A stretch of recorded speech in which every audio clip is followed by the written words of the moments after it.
The night Isaiah Atkins knocked on Jennie Quinn's door, the wind was howling like something wounded, and the only reason she opened it at all was because her dog, a big copper-colored mutt she called Russet, had been whining and scratching at the base of it for 10 solid minutes. She opened the door with a lantern in one hand and a shotgun in the other, the year being 1878, and the territory being the raw eastern edge of New Mexico, where a woman living alone on 40 acres had every good reason to greet strangers with steel before she offered them hospitality. The lantern threw a circle of amber light out onto her porch and caught the man standing there tall, broad-shouldered, wearing a coat that had once been a good coat and a hat that had been through considerable weather. His hands were raised, palms out, in the universal language of a man who does not want to be shot. "I am not looking for trouble, ma'am," he said. His voice was low and steady, the kind of voice that had learned a long time ago to stay calm when calm was the most valuable thing a person could offer. "I have been riding since before sunup and my horse is struggling. I only asked to sleep in your barn for the one night. I will be gone before you are up."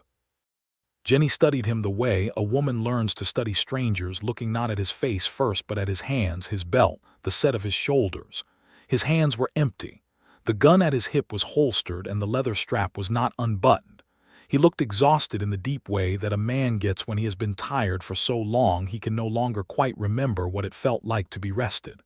"What is your name?" she asked. "Isaiah Atkins." "Where are you coming from, Isaiah Atkins?" "Most recently, Tucson. Before that, a lot of places that weren't worth the remembering." She looked past him at the horse standing in the yard, and even in the dark she could see the animal's head hanging low, see the way its knees trembled slightly. She was a rancher's daughter before she was ever a rancher's wife and then just a rancher, and she could not let a horse suffer because of a pride that wasn't even logical. "The barn is around back," she said. "There is a water trough inside and oats in the bin on the left. You help yourself to those for the horse. There is a blanket on the peg near the door, one blanket, and you sleep in the hayloft if you want to be warm. You do not come to this house in the night. You do not go through anything that isn't the hayloft and the horse's stall. In the morning you go." "Yes, ma'am, thank you." She watched him walk around the side of the house, watched until she could no longer see him, then closed the door and slid the bolt. She stood in her kitchen for a long time with the shotgun resting in the crook of her arm, listening to the wind and the distant sound of the barn door opening and closing. Russet had stopped whining. He had gone to his bed by the hearth and was already half asleep, which she decided to take as some kind of sign. Jennie Quinn was 26 years old and had been running this property alone for 14 months, since the fever took her husband Thomas in the spring of 1877.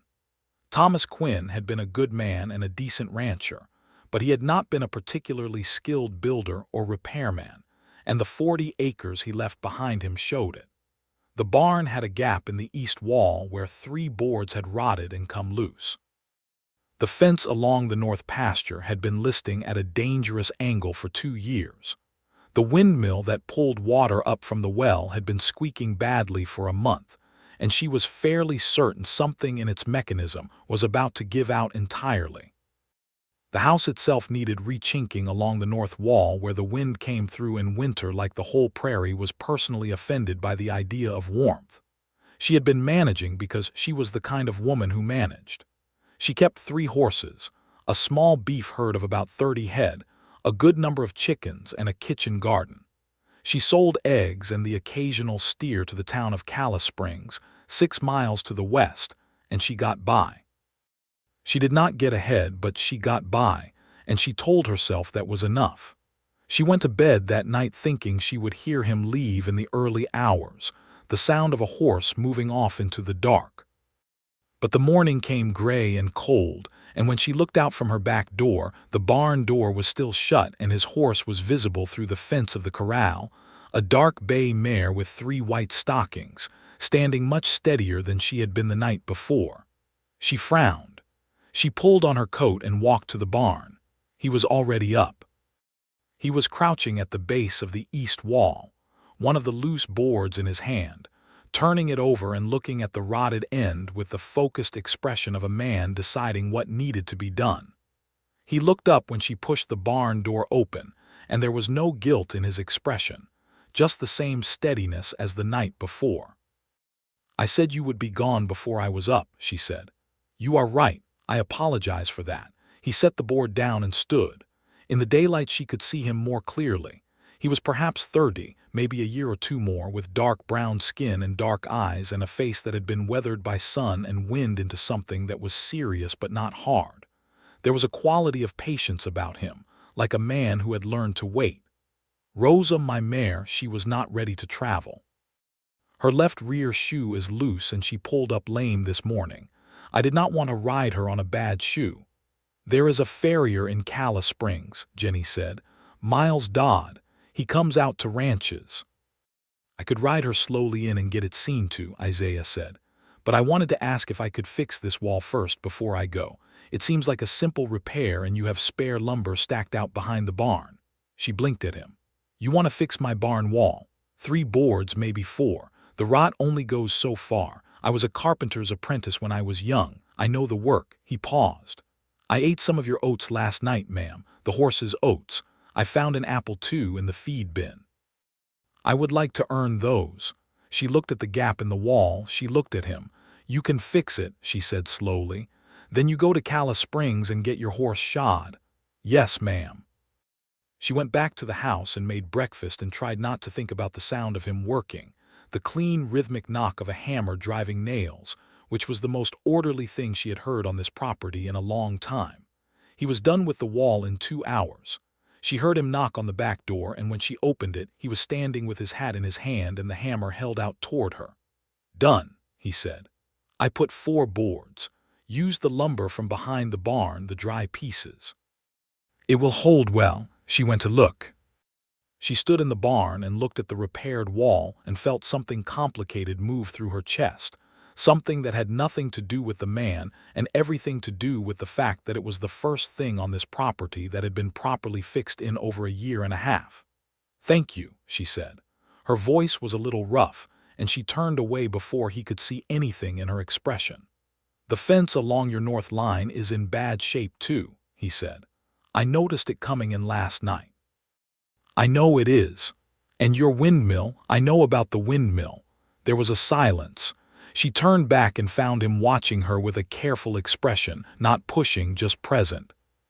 "How long would the fence take?" she heard herself ask.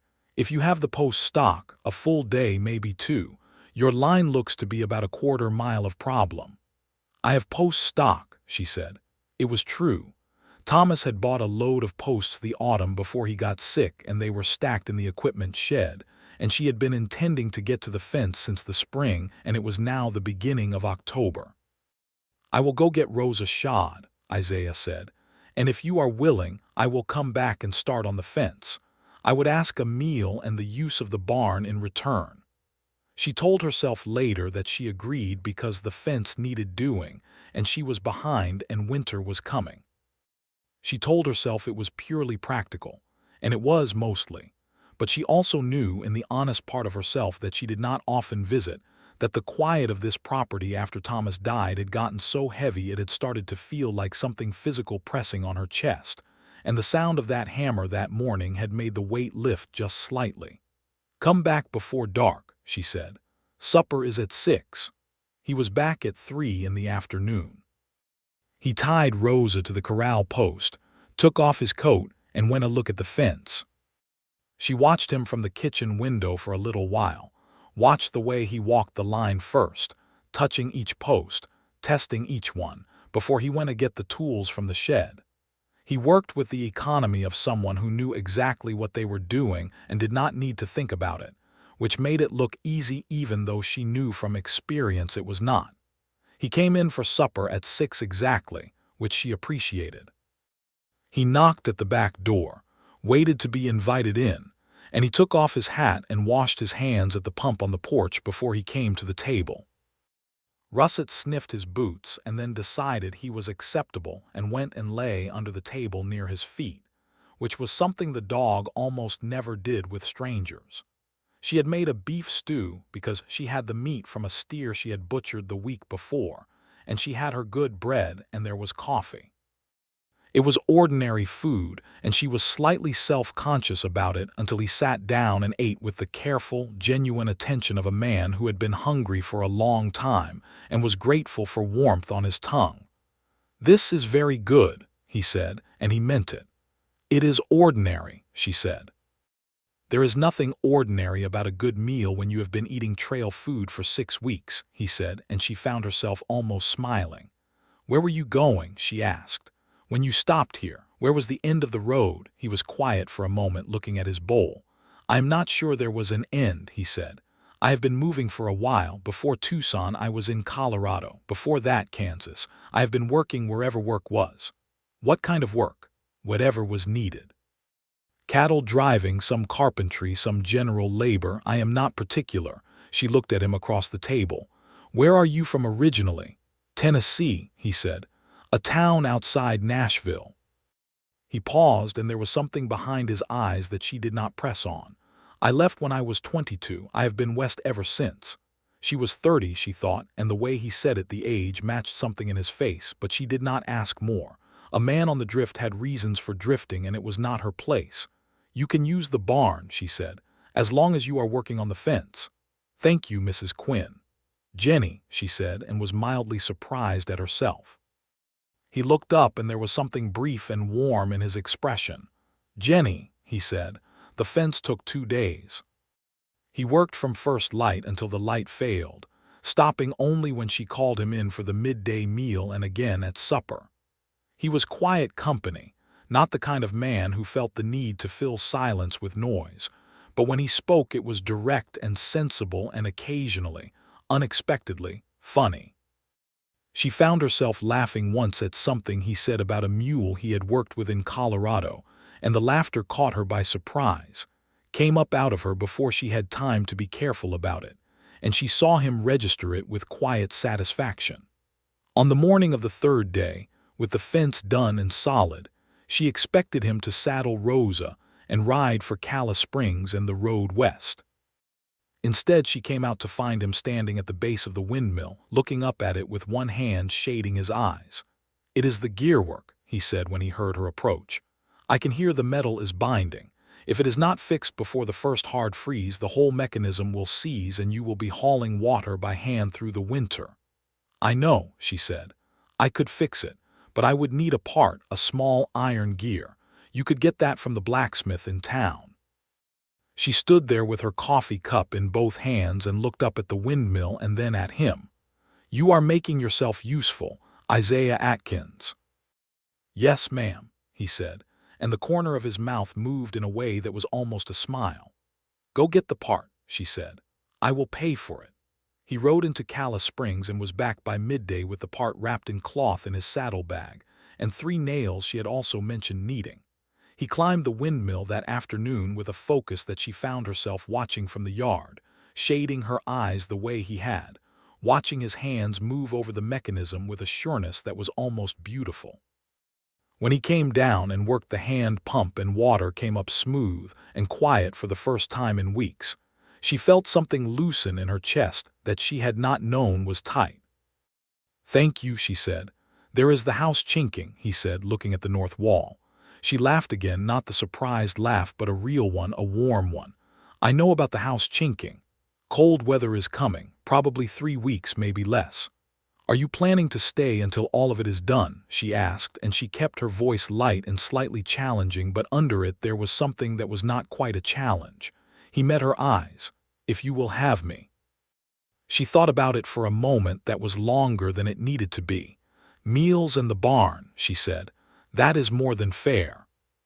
He started on the house chinking the next morning, mixing the mud and fiber she had saved for it, and working along the north wall with patience and care. She brought him coffee at mid-morning, and stood in the weak October sunshine watching him work and thinking, with a clarity that was almost startling, that this was the least alone she had felt in 14 months. His name in Cala Springs raised eyebrows when she mentioned him at the general store 2 weeks later. The town was small and the population was largely white, and a black man working a widow's property alone was the subject of a certain kind of talk that she was not oblivious to. Old Merchant Harvest behind the counter had looked at her in a particular way when she ordered more lumber and said it was for repairs being done by a hand she had taken on. What hand? He had asked. His name is Isaiah Atkins, she had said, clearly and without dropping her eyes. He is a skilled carpenter and a hard worker, and he is helping me get the property in order before winter. Harvest had made a sound that was not quite a word and wrapped her lumber in paper, and she had paid for it and left and spent the ride home feeling the particular anger that comes with knowing a perfectly clean thing is being made dirty by a mind that has decided dirt is all it can see. She told Isaiah that evening because she believed in being honest about the world as it was. He was at the table sharpening her kitchen knives. He had asked if he could, and she had said yes, and he listened to what she told him with the same stillness he brought to everything. "It is not unusual," he said. He said it without bitterness, though she knew the bitterness was probably there somewhere, carefully maintained in a place he did not bring to other people's tables. "It is ugly," she said. "It is," he agreed. "But it is not your problem to solve. I appreciate that you told me." He paused. "Does it concern you, what they are saying?" "I am a widow woman running a ranch alone in New Mexico territory," she said. "People have found things to say about me since before Thomas died. I have stopped finding it interesting." He looked at her then with something in his eyes that she could not quite name, something careful and warm at the same time, and she felt the look like a hand pressed briefly against her sternum. "I will be careful nonetheless," he said. "I do not want to cause trouble for you." "You are not causing trouble. You are fixing my windmill and rechinking my house, and any person in this territory who has a problem with that can go find something useful to do with their time." He made a sound that was almost a laugh. It was the first time she had heard anything close to laughter from him, and it changed his face completely, opened it up, made him look younger. By the end of October, the house was tight for winter. The fence was solid. The windmill ran smooth and silent. He had also, without being asked, repaired the chicken coop door that had been dragging and the broken rung on the porch steps and the squeaking hinge on the equipment shed. Each morning she found him already at work on something, and each evening he came to the table with dirt on his hands and something honest in his expression, and they ate supper together and talked. And the talking had deepened gradually from practical things to actual things, to the kind of conversation that happens when two people have been in each other's company long enough that the performance of it falls away. She told him about Thomas one evening. Not the official telling, not the bereaved widow version, but the real version, the one that included the truth that their marriage had been a comfortable partnership more than a great love, that she had liked Thomas and mourned him genuinely, but that some of her grief had been for the life she had built here rather than specifically for the man. She told him this carefully, watching his face, waiting for judgment, and found none. "That is an honest thing to say," he said. "Most people would think it was cold. Most people have not sat alone on 40 acres for 14 months, he said. She looked at him and felt the specific weight of being understood, which is a very different and more profound feeling than being agreed with. He told her about Tennessee in pieces slowly, over several evenings. His family had been enslaved on a tobacco plantation outside Nashville. He had been born 6 years before the end of the war, which made her calculation correct. He was 32. His father had died in the last year of the war, fighting with a Union regiment from Ohio that had come through the county recruiting. His mother had died of cholera in 1870. He had a sister, Miriam, who had married and settled in Missouri, and he wrote to her when he could find a post. "Why did you leave Tennessee?" she asked one night. He was quiet for a long time. After the war, there was a period where things seemed like they might be different. The Reconstruction, the amendments, the new laws. There were black men elected to office. There were schools being built. He paused. And then there was the other thing, the groups of men in the night. The way the law could be used like a weapon pointed only one direction. "A man in my town, a friend of my father's, was killed in the spring of 1876 for the crime of running a store that was doing better than the white stores around it. Nobody was charged. Nobody was ever going to be charged. He looked at the flame of the lamp between them. I decided the West was worth the trying. Has it been? She asked quietly. It is not without its ugliness, he said, but there is more room here, and he stopped. She waited. It has had its moments, he said, and looked at her briefly and then back at the lamp. The heat came into her face and she let it, and after a moment she said, I am glad you knocked on the door that night. I very nearly did not, he said. I thought about sleeping under a tree and trying the horse in the morning. That would have been a cold night for it. Very cold, he agreed. They were quiet after that, but it was the kind of quiet that is not empty. November arrived with a hard blue sky and mornings that crackled underfoot, and Isaiah made no move to leave. She did not ask him to. He had begun, almost without either of them discussing it, to take on the more ongoing work of the property, the daily feeding and watering, the fence checks, the maintenance that a working ranch generates in an endless supply. He was better with cattle than she would have guessed, could read their movement and temperament with an instinct that came from experience. You drove cattle in Kansas? She asked one morning as they were moving the small herd to the south pasture. 3 seasons, he said, turning a stray steer back with a quiet cluck and a slight shift in his horse's direction. Before that I worked a ranch outside Abilene as a regular hand, spent 2 years there. Were you well treated? He considered. The rancher was fair, he said. Some of the other hands were not, but the work was good. I liked the work. He looked at her. I like this work too. She felt the warmth again, more insistent now, and she let herself feel it for exactly a moment and then turned her horse and busied herself with the far side of the herd. The first real snow came on a Thursday in late November, light and dry and swirling, the kind that coats the grass and makes the world look like a watercolor painting before it melts again. She stood on the porch watching it with her coffee and heard him come up behind her, heard him stop a respectful distance away, and they stood together watching it come down. It is beautiful, she said. It is, he said. Not about the snow, she thought, and then told herself she might be imagining things, and then thought, no, she was not imagining anything. She had not imagined anything for 26 and a half years. She turned around. He was watching the snow, his expression unreadable in the way it sometimes went when he was being careful.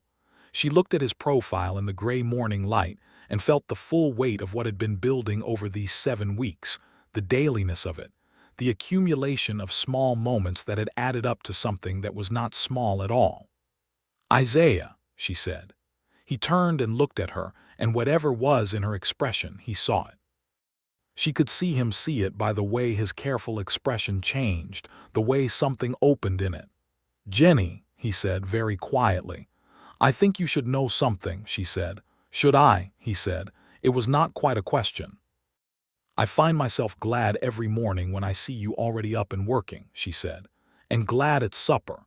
And I think about the conversations we have had while I am falling asleep, and I think she stopped and made herself continue because she was a woman who said what she meant. I think I would like you to stay, not just until the repairs are done. I think I would like you to stay because of something that has nothing to do with repairs. He was very still.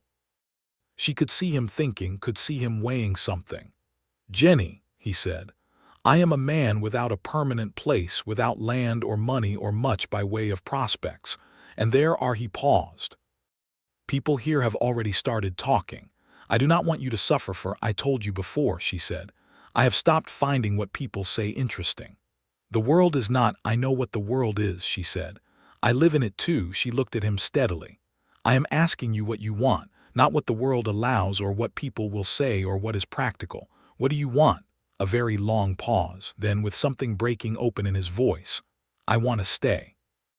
I have wanted that for longer than is probably sensible. She smiled and felt the smile go all the way through her, warm from the center out. That is settled then. He reached out and took her hand, the right hand, the one that was not holding the coffee cup, and held it in both of his. and they stood there in the snow with the morning going quiet and silver around them. And it felt like the beginning of something that had actually started the moment she opened her door with a lantern and a shotgun and found him standing in the dark with his hands up.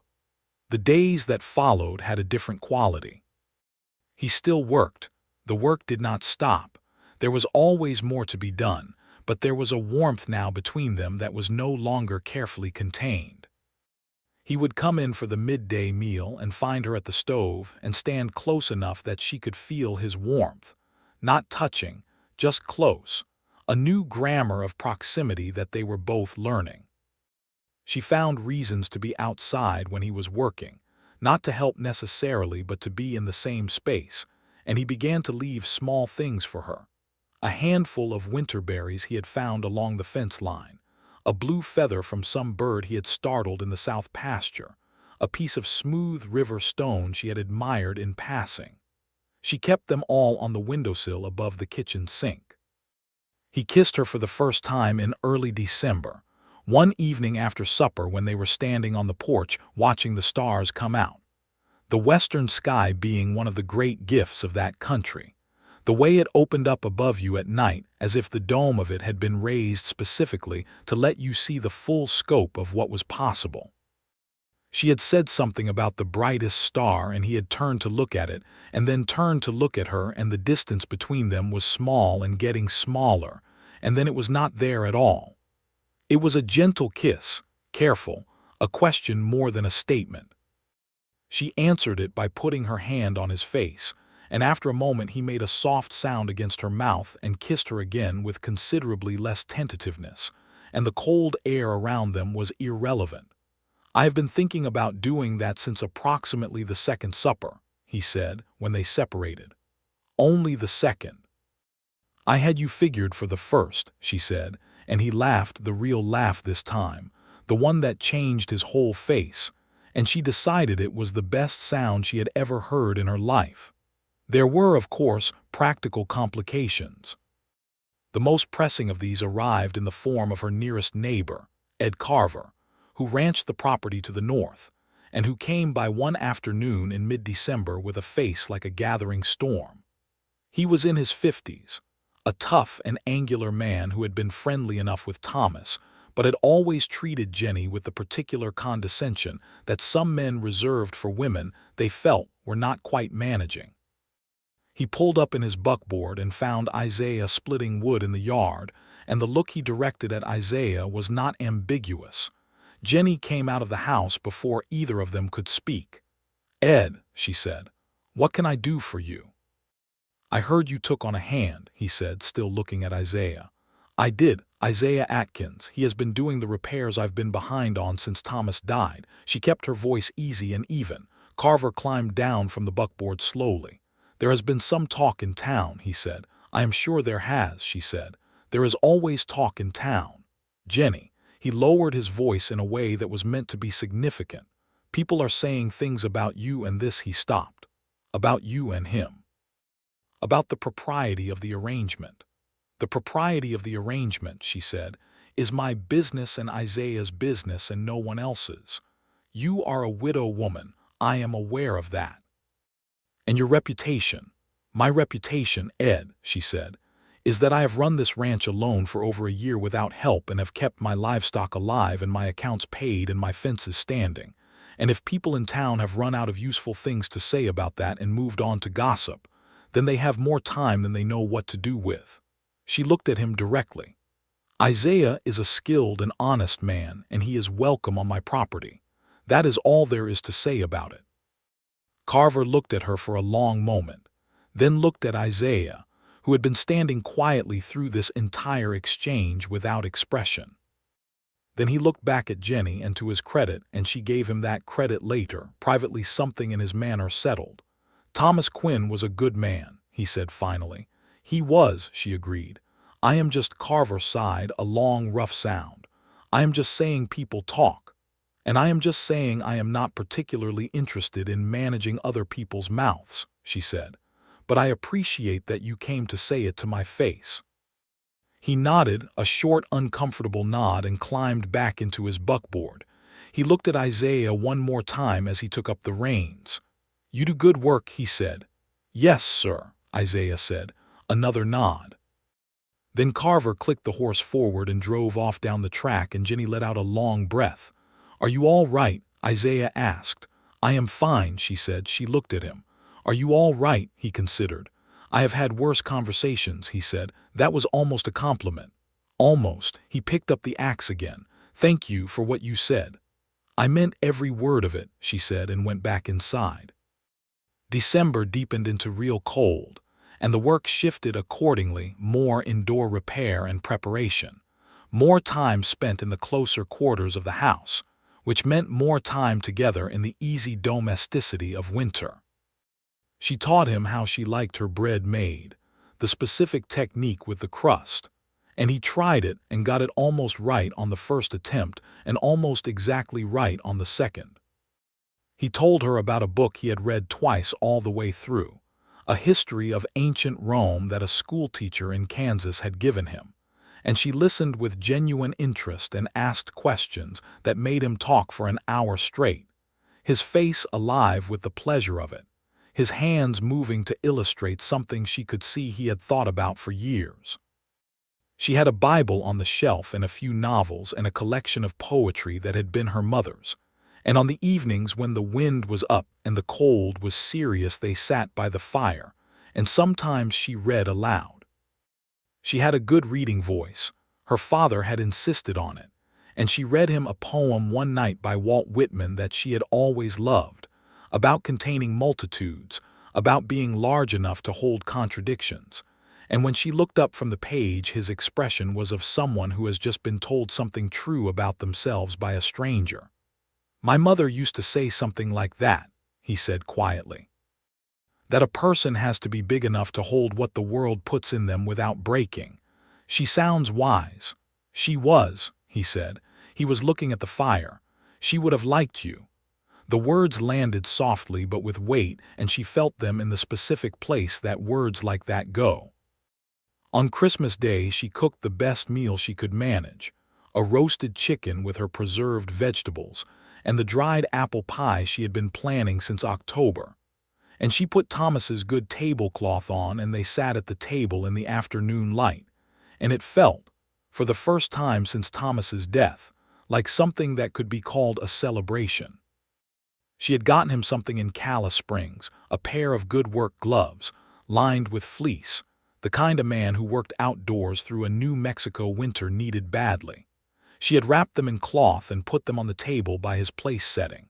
He looked at them for a moment when he saw them, and then looked at her with something in his face that was so unguarded and tender that she had to look away from the fullness of it.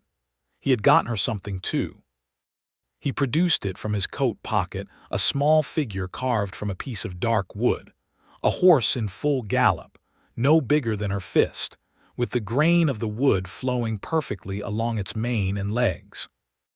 It was beautifully done, precise and alive-looking, and she understood from the care in it how long it had taken. "You carved this," she said. "When you were asleep," he said. "I have always carved. It helps me think." She held the small horse in both hands and felt a fullness in her chest that was not sadness but was adjacent to it in the way that great happiness sometimes is. "It is wonderful," she said. "Isaiah, this is the best gift anyone has ever given me." He looked down at the tablecloth, briefly overcome, and when he looked up his eyes were very dark and warm. "Merry Christmas, Jennie." "Merry Christmas," she said.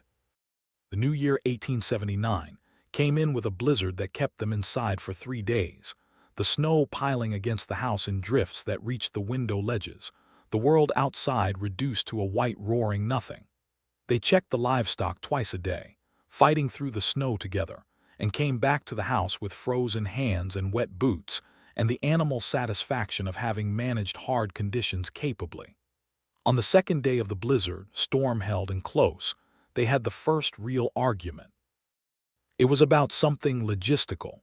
She wanted to move the cattle to the south pasture before the worst of the storm hit, and he thought the fence in the south pasture was not reliable enough yet, and it would be better to keep them in the north lot where the trees gave shelter.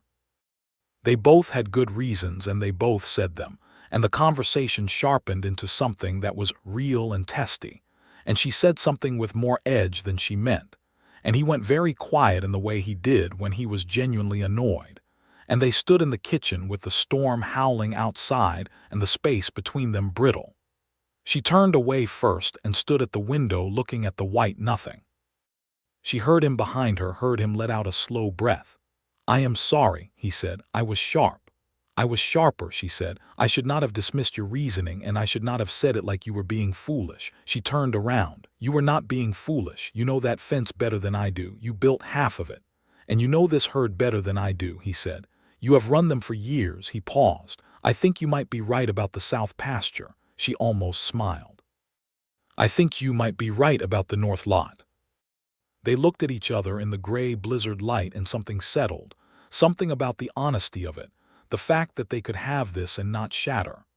"North lot," she said. "North lot," he agreed. They moved the cattle to the north lot that afternoon, and the trees did provide excellent shelter, and she told him he had been right, and he told her he was glad she had made him think it through twice. That night they sat close by the fire, her shoulder against his arm, reading aloud to each other by turns, and it was the most peaceful she had felt in years. The blizzard cleared on the fourth day, and the world emerged white and still and brilliant, and they stood on the porch in the cold sunshine and looked at it together. He put his arm around her shoulders, and she leaned into his side and felt the solid warmth of him, and thought, with a clarity that had been building for weeks, that she wanted this permanently. Not as an arrangement, not as a practical solution, as a life. She was thinking about how to say this when he spoke first. "Jennie." He did not move, still looking at the bright snow. "I want to speak plainly about something." "Go ahead," she said. "I know what I am and what I have," he said. "I am a man without property or savings, without land of my own. I have my horse and my tools and the work I can do with my hands. That is all." He paused. "I am also a black man in a territory that has, let us say, complicated feelings about what I am and what I am entitled to. I know all of that." She waited. "But I want to stay here," he said. "Not in the barn, not as a hand. I want to be in this life with you properly, Jennie. I want to ask you to marry me, if you will have me, understanding full well all the things that come along with that asking." She turned to look at him. He was looking at her now, and his expression was the most open she had ever seen it, all the careful steadiness stripped back to show what was underneath, which was a man who had held himself separate from belonging for a long time and wanted very much to stop. "Yes," she said. "That is my answer. Yes." The breath came out of him like something released. He took her face in both hands, his cold palms against her cold cheeks, and kissed her there in the white winter morning, with the snow brilliant around them, and the smoke rising from the chimney and Russet barking at something in the yard. They were married in February in the parlor of Reverend Grant Foley's house in Calla Springs, with Foley's wife and one of Jennie's friends, a school teacher named Clara Hatch, as witnesses. It was not a large ceremony. It was not an elegant one. But it was real, solidly, completely, unmistakably real. And when Isaiah said the words, he said them with a conviction that made Clara Hatch press her handkerchief to her eyes, and even old Reverend Foley looked briefly moved. They drove home in the wagon together in the cold February afternoon, with the sky turning pink at the edges, and Isaiah held the reins with one hand and her hand with the other, and she thought that Thomas would have understood. She thought he would even have been glad. There was talk in Calla Springs, of course. There always was. Merchant Harvest's expression when she introduced Isaiah as her husband was a small exercise in studied politeness. A few of the ranchers' wives found reasons not to include her in the spring gathering she had been part of for 4 years. She noticed these things and was annoyed by them, and said so to Isaiah, who listened and agreed they were unjust and did not try to minimize them. But there were also people who surprised her. Ed Carver stopped by in March and shook Isaiah's hand and said, stiffly but sincerely, that he hoped they would get on well. Clara Hatch brought a pie. The Mexicano family, who ranched 3 miles to the south, the Garcias, came by specifically to wish them well, And Senora Garcia embraced Jenny in the warm and immediate way that felt like being folded into something real, and the two families began to visit back and forth, which turned out to be one of the great gifts of that year. Spring came in March, slow and then sudden, the way it always did in that country, the land going from frozen brown to green overnight in 1 week of rain. The work multiplied. There were calves coming, fences to walk after the winter damage, the kitchen garden to prepare. Isaiah worked with the same steady capability he had always brought to everything, and she worked beside him, the two of them falling into a rhythm that had the rightness of something earned rather than merely found. He was, she discovered, full of unexpected knowledge. He knew which plants were medicinal because a woman in Tennessee, a freed slave who had been a healer in her community, had taught his mother and his mother had taught him. He knew how to navigate by stars, taught to him by an older black cowhand he had met in Kansas named Solomon Webb, who had explained that for a man who could not always trust the roads or the people on them, the sky was the best map there was.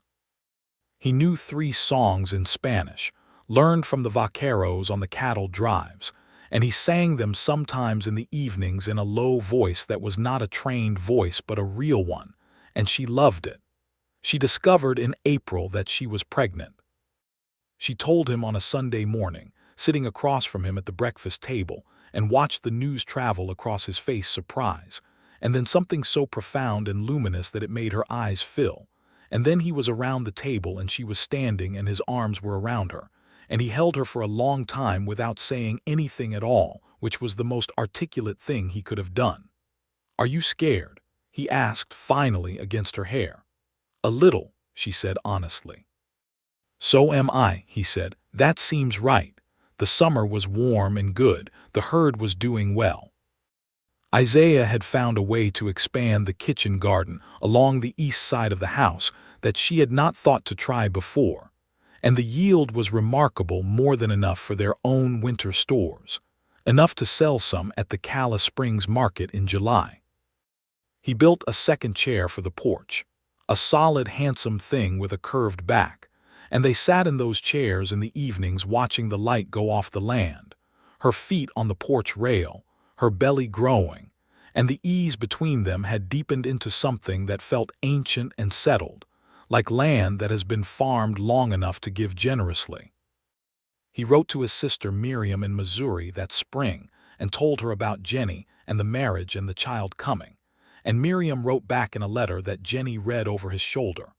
A warm, funny, forthright letter from a woman who had clearly been worrying about her brother for years, and was relieved beyond expression to hear that he had stopped moving.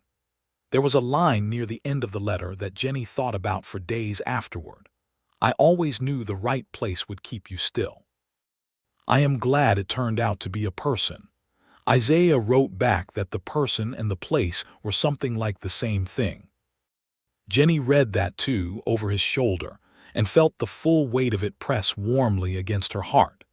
In September, 3 months after Isaiah had first arrived on her property, though it felt like 3 years' worth of living had been compressed into that time, their son was born. He arrived on a September morning when the summer heat was just beginning to release its grip, delivered by the midwife Consuela Garcia, who had experience and calm hands and a matter-of-fact kindness that Jenny would be grateful for the rest of her life. Isaiah was in the house, pacing the kitchen, which Consuela had explained was the appropriate place for him, and Jenny could hear his footsteps through the floorboards between contractions and found them, strangely, steadying. When Consuela put the baby in her arms and the morning light was coming through the bedroom window, and the world was quiet for one whole suspended moment, Jenny felt something that she had no adequate word for, a completion of some kind. A sense that the shape of her life had finally resolved into what it was meant to be. Isaiah came in when Consuela called him, and he stood in the doorway looking at her and the child with an expression she would remember for the rest of her life. He crossed the room slowly and sat on the edge of the bed, and she placed the baby in his arms, and he held the tiny weight with a carefulness that was absolute, looking down at his son's face with something reverent and terrified and overflowing. "Hello," he said to the baby, very softly. "I am your father. I am going to take very good care of you." She put her hand over his and the baby made a small sound, a sound of absolute trust, and outside the window the September light was gold, and the windmill was turning in a light breeze, smooth and silent, and the repaired fence caught the sun along its white post tops, and the house was warm and tight against the coming winter, and all of it the fixed things, the mended things, the things that had been broken and were now whole felt like the most beautiful thing she had ever seen. They named him Thomas Isaiah Quinn Atkins, for her first husband who had been a decent man, and for his father who had become the permanence she had needed without either of them having planned it. The autumn was busy and warm. Young Tom, which was what they called him from the beginning to distinguish him from his namesake, was a peaceful baby, disposed toward the world, which his father said was his mother's temperament, and his mother said was purely his father's. He slept in the cradle that Isaiah built from the same dark wood he had used for the carved horse, the grain running smooth, the joints fitted without a gap. He watched everything with enormous brown eyes and reached for whatever came near him with a determination that made Jennie laugh and Isaiah say, very solemnly, that the child had clearly inherited a talent for fixing things. She healed well through October. By November she was back at full strength, and they moved into the winter with the ease of a household that has been running long enough to know its own rhythms. Isaiah taught himself to make her mother's recipe for sweet cornbread, found in the small recipe book that had been in the kitchen since she moved here as a new wife, and he got it right on the third try, and she ate it warm from the pan, and told him it was exactly her mother's and meant it. He taught young Tom, who was barely 2 months old and therefore not in a position to do much with the information, the Spanish songs he knew, singing them in the evenings in his low, real voice while the baby slept on his chest. She sat across from them with her mending and listened and felt, with a quietness that was the deepest kind, that this was the life she had been building toward without knowing it. In the spring of 1880, he planted the East Side garden again, and it was even better than the year before. He had been talking to Miguel Garcia about irrigation, about the way Miguel's father had irrigated in the old way, and with the Garcia's help, he dug a small channel from the creek that ran along the south edge of the property. And the garden that year was a wonder: squash and beans and tomatoes, and the large dark chili peppers that Senora Garcia had given them seeds for, which Jennie added to everything she cooked through the fall, and which young Tom, as he began eating solid food late in the year, appeared to regard with delighted suspicion. Miriam came to visit in the summer of 1880, which was a thing they had been planning since the letter in spring. She arrived on the eastbound stage from Cala Springs, a tall, sharp-faced, warm-eyed woman with her brother's steadiness, and a laugh considerably larger and more immediate than his, and she embraced Jennie at the porch steps in the same immediate way Senora Garcia had, the same folding in, and Jennie returned it with equal strength. "So you are the one," Miriam said, holding Jennie by both arms and looking at her with frank, searching eyes. "I suppose I am," Jennie said. "He wrote me about you for 6 months before he admitted he was in love," Miriam said. "In the letters it was always the repairs needed, and the property is considerable, and she is a capable woman. I told Marcus, that is my husband, I told Marcus in November, this man is gone on this woman completely." "Miriam," Isaiah said from behind Jennie in the exact tone of an embarrassed man. "I am simply reporting what happened," Miriam said, entirely without remorse. Miriam stayed 2 weeks. She and Jennie sat on the porch in the evenings and talked with the ease of women who were going to be friends for life, and young Tom adored her on sight and cried when she left, which she declared was the greatest compliment she had ever received. The second pregnancy came at the end of 1880, and this time Jennie had less fear about it, had Consuela and her own experience and Isaiah's calm, steady presence to lean on. In August of 1881, a daughter arrived, loud and vigorous and entirely clear about her opinions from the first moment. They named her Eliza after Jennie's mother. Young Tom, who was almost 2 by then, regarded his sister with a seriousness that was clearly inherited from his father, sitting on the floor near the cradle, and occasionally offering her his carved wooden horse, which he had claimed from the windowsill some months previous as his own personal treasure. Isaiah finished the porch roof that fall, a project he had been planning since summer, building a proper covered porch that would give them a shaded place through the hot months and shelter from the afternoon rains. And he did it with the same care he brought to everything, each board fitted and level. And when it was done, it was the kind of work that made the whole house look intentional and complete. Ed Carver had come around fully by that point, had been coming around gradually, really, since the spring of 1879, though he would never have described it that way. He and Isaiah had developed a working friendship built on the mutual respect of capable men, the kind that doesn't require much sentiment and carries considerable weight. He stopped by that fall and looked at the new porch and made a sound that from Ed Carver was as close to a whistle of admiration as you were likely to get. "Good work," he said. "Thank you," Isaiah said. "Could use someone to do my equipment shed," Carver said, which was also from Ed Carver, about as close to asking for a favor as he got. Isaiah did the equipment shed the following spring, and Carver paid him fairly, and they shook hands on it, and Jennie, watching from the porch with Eliza on her hip, thought about the man who had shown up at her door in the October dark with his hands raised, asking to sleep in the barn for one night, and felt the full length of the distance traveled. The property changed under both their hands across those years. Isaiah bought lumber and built a proper second bedroom, which young Tom eventually moved into, giving Eliza the cradle and later the small bed in the corner of the main bedroom. He repaired the barn so thoroughly that it no longer looked like a building that had been patched, but like a building that had been built right, the boards all matching and sound, and the roof solid. He kept carving in the evenings horses and birds, and once a small perfect likeness of Russet, who had grown old and slow but still slept by the fire every night, and Jennie kept them on every windowsill and shelf in the house.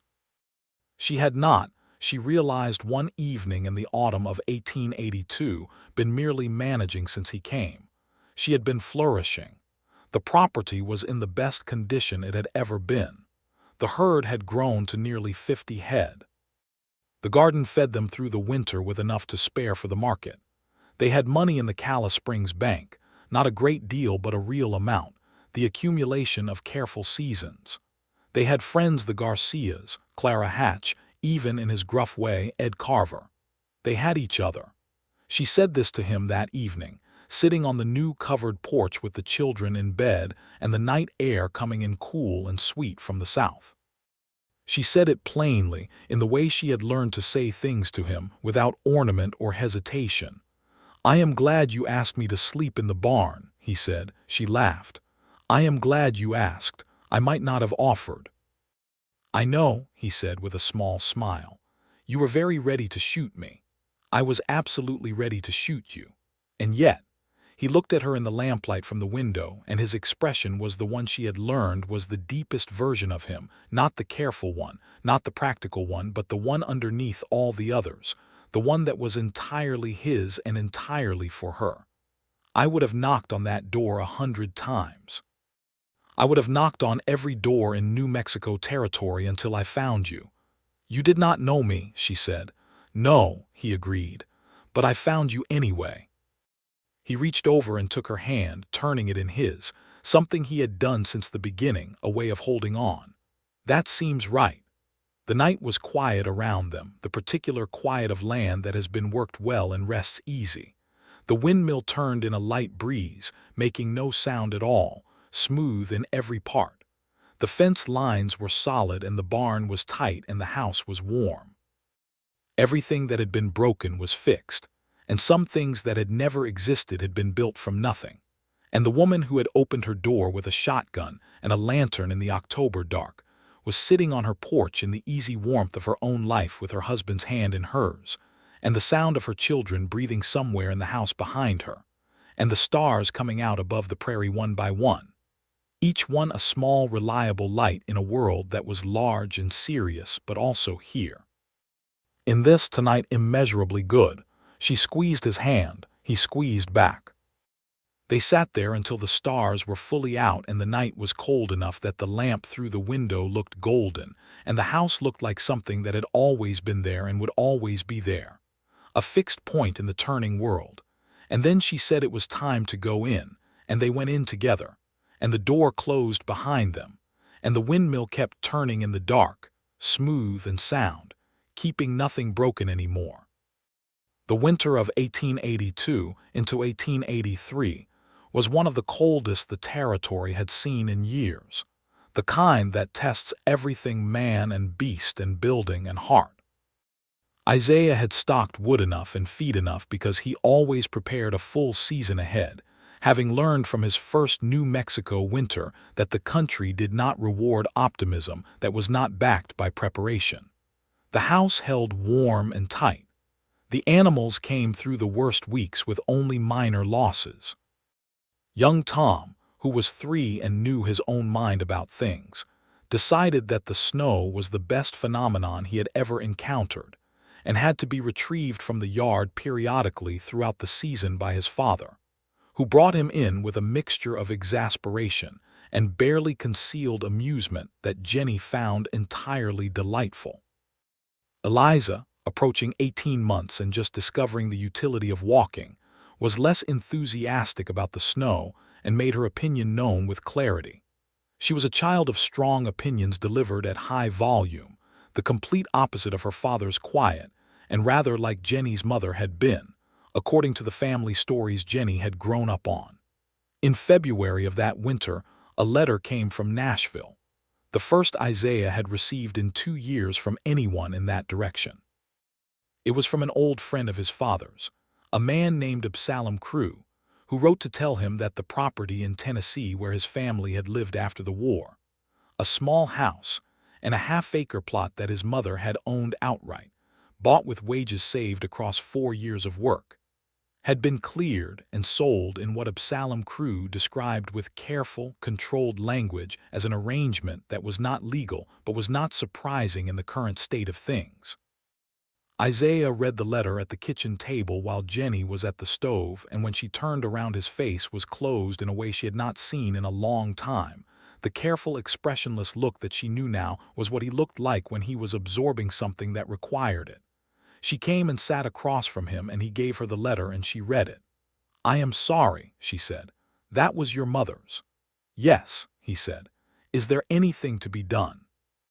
"No," he said, with a steadiness that she knew was not indifference but was acceptance hard won. "There is no legal mechanism that would work in our favor in that state. There was not then and there is not now." He looked at the letter for a moment. "My mother would not have been surprised. She always said to keep what you can hold and hold what matters. The house was wood and dirt. It is already gone." He looked up at Jennie. "This is what I hold." She reached across the table and put both hands around his. He turned his hands over and held on. "We will write to Miriam," she said. "Tell her together." "Yes," he said, "together." That was the word, she thought. That had been the word for 4 years, through the work and the seasons and the children and the complications of the world outside their fence lines. Together. It was not a small word. In fact, it was quite possibly the largest word in the language, the one that contained all the others. Spring came back in March, tentative and then sudden, the land shaking off the cold in a rush of green and mud. They planted the garden early because the earth was ready. Tom helped, very seriously, digging small holes with a stick while his father prepared the rows beside him, the two of them working in parallel, the tall man and the small boy, and Jennie stood in the kitchen doorway watching them with Eliza on her hip, and felt the specific happiness of watching people you love in their rightful place. By April the calves were coming and the herd was growing, and there was talk in Calla Springs of a proper school being built, which mattered to both Jennie and Isaiah in the specific way it matters to parents who understand the value and the cost of education. They discussed it in the evenings, whether Tom would be welcomed, what obstacles might come. Isaiah was realistic about it in a way that was not pessimism but clear sight. Jennie was determined, in a way that she had learned from herself was not stubbornness but purpose. They went to the meeting in town about the school together, sitting side by side in the back of the Calla Springs Community Hall with Tom on his father's knee. And Jennie spoke at the meeting, stood up and spoke, clearly and calmly, about the importance of the school being open to every child in the county. And she named names if necessary. And she was not entirely calm under the words, but the words were right and came out steady. Afterward, two women she did not know well came up and said they agreed with her entirely. Clara Hatch squeezed her arm. Miguel Garcia shook Isaiah's hand. The school opened in September of 1883. Tom went on the first day in clean clothes and with the carved wooden horse in his jacket pocket for luck, which was his own idea. Isaiah walked him down and came back quiet and thoughtful, and Jennie asked how it had gone. "He walked right in," Isaiah said, with a wonder in his voice. "He just walked right in." She went to him and put her arms around him from behind, and he put his hands over hers, and they stood in the kitchen for a long moment with the morning light coming through the windows and Eliza playing with a spoon under the table. There was a night that summer, a July night, warm and still, the air carrying the smell of the dry grass and the faint green of the creek, when Jennie could not sleep and came out to the porch and found Isaiah already there. He was sitting in his chair looking out at the dark, and he had his carving knife and a piece of wood in his hands, though he was not working on it. He was just holding it. She sat in her chair and they were quiet together for a while. "What are you thinking about?" she asked. "A lot of things," he said. "Then I was thinking about the night I knocked on your door. I was 3 days from giving up." "Giving up what?" "The going, the trying." He turned the piece of wood in his hands. "I had been at it for 8 years. 8 years of moving from place to place and working and trying to find somewhere that felt like it was worth staying in. And I was tired. I was genuinely tired of it." He paused. "I told myself in Tucson that I would ride for 2 more weeks, and if nothing showed itself I would, I do not know what, stop, I think. Find a corner somewhere and stop. And then you knocked on my door," she said. "And then I knocked on your door," he said, "and you answered it with a shotgun." "I lowered the shotgun," she said. "You lowered the shotgun," he agreed, smiling. "Eventually." She looked at his face in the dark, the face she knew better than any other face, the face that had become as much a part of this land to her as the windmill and the fence lines, and the particular way the light hit the south pasture at 6 in the evening. "I am glad the horse threw a shoe," she said. He laughed, the real laugh, the one she loved. "So am I, God forgive me, I am so glad that horse threw a shoe." "Do not apologize to God for it," she said. "If he had an opinion about it, he would have left the shoe on." He laughed again and reached over and took her hand, and they sat there in the July dark while the land breathed around them, and the stars were enormous overhead and somewhere in the house. Their son slept with his carved horse, and their daughter slept with her decided opinions, and the dog old Russet's replacement. A young brown dog they had gotten the previous winter and named Copper was somewhere in the yard, snuffling at something interesting. She thought about the word that had come to her in February, the word together, and thought it was still the right word. It would always be the right word. "What do you want?" she asked. "Going forward, what do you want for us?" He was quiet for a long time, thinking honestly, which was what she had always loved about him, that he took questions seriously. "I want Tom to read as many books as there are books," he said. "I want Eliza to know she can say what she thinks and be heard. I want to build on the east side, a bigger space, room enough for whatever comes." He paused. "I want to write to Miriam more often. I want to teach young Tom to carve when his hands are big enough. I want to see the herd hit 100 head. I want to grow old sitting on this porch with you and be grateful about it every single day." He looked at her. "What do you want?" She thought about it. "All of that," she said. "All of that exactly. And I want another child if the Lord is willing." "Is that so?" he said. "It is," she said. He looked at her with the warm, open expression that was entirely his and entirely for her. "Then we had better go inside," he said, with the quiet humor she had fallen in love with in the first weeks and had been falling further in love with ever since. She laughed and stood up and took his hand, and they went inside together, into the warm and solid house that they had made from a broken-down place and their own considerable effort. And the door closed behind them, and the summer night settled around the property, quiet and full, everything in its right place. In the spring of 1884, their second son arrived. They named him Solomon, for the man who had taught Isaiah to navigate by stars, because they agreed that every child should be named for someone who knew how to find their way. Solomon was a big, cheerful, deliberate baby who slept magnificently and regarded the world with a satisfaction that suggested he had arrived exactly where he intended.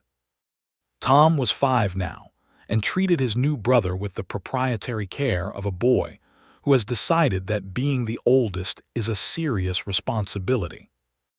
Eliza was 2.5 and had opinions about the new baby that she expressed fully and regularly, generally in the direction of wanting him to be put down so that she could be picked up. Isaiah built a new crib for Solomon from the same dark wood, the same smooth grain, the same careful joinery. He put it next to Tom's old crib, which they had kept because Jennie had asked him to keep it, and he had known why without asking. She stood in the bedroom doorway and looked at the two cribs side by side and thought of all the things Isaiah had built on this property: the garden channel, the porch roof, the repaired barn, the solid fences, the bedroom, the cribs, the carved animals on every windowsill, and thought that a man who came from nothing and arrived with nothing but his hands and his knowledge had built more than most men built in a lifetime. She told him this one evening precisely and directly because she believed in saying things out loud.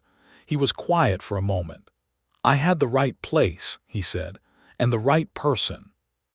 She went to him and put her head against his chest, and his arms came around her, and they stood there in the kitchen in the evening light with the children's voices coming from the other room and the smell of supper on the stove and the sound of copper on the porch and the windmill turning outside in the late afternoon wind, turning smooth and sure, never breaking any more, and she thought, yes, this is it. This is what all of it was for. Outside, the New Mexico sky was doing what it always did at the end of a good day, going gold and then amber and then a deep extraordinary rose, the kind of color that seems too large for the land beneath it, and proves every time that the land is actually exactly the right size. The fence posts caught the last light along their tops in a line stretching north, solid and straight and properly driven, built to last. The barn stood with its 4 good walls and its sound roof. The windmill turned. The creek carried water toward the garden. The horses moved in the corral, unhurried, safe. And in the house, which was warm and tight and full of the noise of children and the smell of cooking, and the presence of 2 people who had found each other in the dark by the grace of a thrown shoe and an open door, and one night in the barn that had become the rest of their lives, everything that had been broken was whole. Everything that had been empty was filled. And nothing in all of it was left undone.